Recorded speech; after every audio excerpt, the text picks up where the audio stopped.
हाय दोस्तों, मैं Shri Ashish Sharma, chairman VSI Jaipur. और आज आप लोगों को मिला रहा हूँ सीए इंटरमीडिएट में 24 के all India 13th ranker Priyanshu Sharma से। प्रियांशु, कैसा लगा आपको जब पता चला कि आपके AR 13 आई है? सर पहले तो विश्वास ही नहीं हो रहा था, मतलब यकीन हो रहा था कि मेरी रैंक आ सकती है। फिर बाद में जब टोटल देखे ना मार्क्स 500 थी, तब मैंने चेक किया क्या रैंक है, तो 13 था। 13 था, तो पास होने की तो उम्मीद थी? हाँ, पास होनी थी भी, ऐसे 3 मॉक टेस्ट दिए थे तो पास तो था। पास तो थे। अच्छा, तुम तो वीएसआई में शुरू से ही हो, तो ये बताओ तुमने तुम्हारा कोर्स कितने टाइम पहले हो गया था?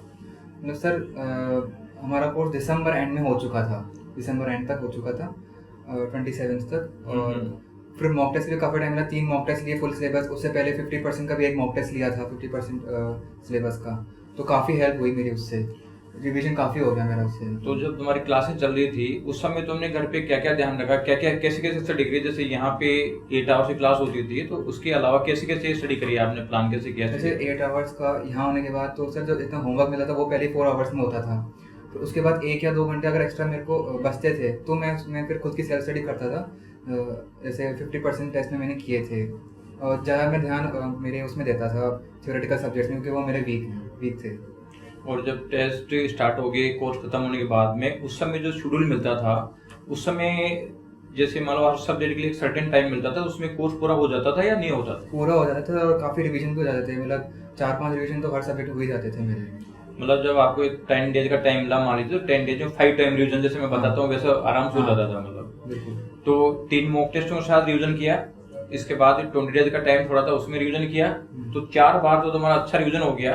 और एक बार में 5 टाइम रिवीजन, तो उसका मतलब है कि तुम्हारा लगभग 18-20 बार रिवीजन हो चुका था। मतलब तो एग्जाम में कोई ऐसा फील तो नहीं हुआ कि मतलब कोई चीज कंसेप्ट क्लियर नहीं है या समझ में नहीं बैठ रहा? नहीं सर, कुछ ऐसा नहीं लग रहा था कुछ नया कर रहा हूँ मैं, बस वही थे जैसे बीएसआई के मॉक टेस्ट थे और वैसे ही पेपर्स बने थे। मतलब जो पढ़ रखे थे उसमें लगभग सब चीजें आ रही थी। मतलब ऐसे कोई ज्यादा दिक्कत वाली बात नहीं थी। तो एग्जाम में कोई नर्वस वगैरह हुए क्या, कभी नहीं हुए? नहीं सर, नर्वसनेस इतनी नहीं है, क्योंकि फिर मैं तो ऑनलाइन क्लासेस ली थी, ऑफलाइन आके मॉक टेस्ट दिए, तो मेरी सारी नर्वसनेस मेरी यहीं खत्म हो गई थी। सारे टेस्टों में सब यहीं खत्म हो गई थी मतलब? फिर वहाँ पे नर्वसनेस नहीं हो रही थी मेरे को। अच्छा, अब ये बताओ तुम्हारे जूनियर स्टूडेंट्स को क्या सलाह देना चाहोगे? तुम कैसे क्या वर्किंग करनी चाहिए, क्या ध्यान रखना चाहिए? कि एक तो कि टीचर स्टार्टिंग से कंसिस्टेंट रहने को कहते हैं, तो कंसिस्टेंसी हमेशा मेंटेन करनी है, और जो होमवर्क देते हैं टाइम टू टाइम कंप्लीट करना है, वरना उसमें बैकलॉग हो जाता है ना, फिर दिक्कत आती है आगे।